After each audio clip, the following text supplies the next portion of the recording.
Okay, I'm going to show you guys a possible easy fix for your Hondas. This will work on Honda Accords and Preludes and other stuff. Vehicles that are getting code number 12 on a pre-OBD2 vehicle. A lot of times people think it's the EGR valve and replace it. Or you can clean out your ports on your intake manifold. I'm not going to show you any of that.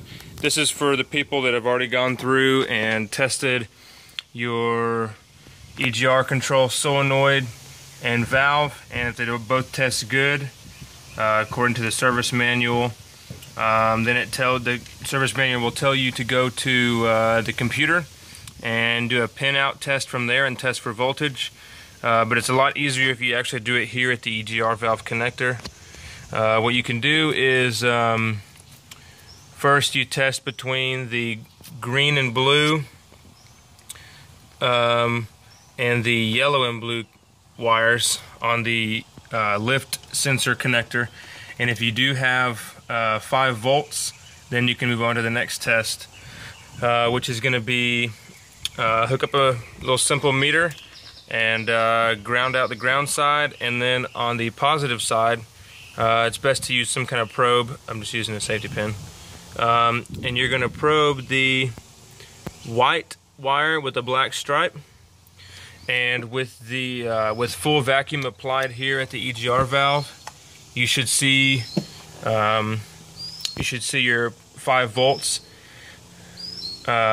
If you have 5 volts when vacuum is not applied, when you're just sitting here with no vacuum to the valve, and you still have 5 volts, then that means your lift sensor is probably stuck. It's a pretty common thing. This is the easy way to do it, to figure it out if that's your problem, instead of having to get on your back and pin out the engine computer. So I've fixed 2 of these before. The easiest thing is just to take off this little clamp that sits on top of the EGR valve sensor, and that won't come off like that, but it'll be there, and you can just tap on it with a hammer or something, and if you can get it off, then you're in luck. The issue with this one was what I described. That is supposed to spring back immediately, and this one was actually stuck all the way, so it was reading 5 volts.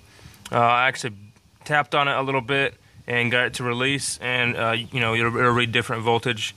Sometimes if you try to get this thing off and it breaks, then you're just out of luck. You need to go buy a new EGR valve, but this one turned out okay.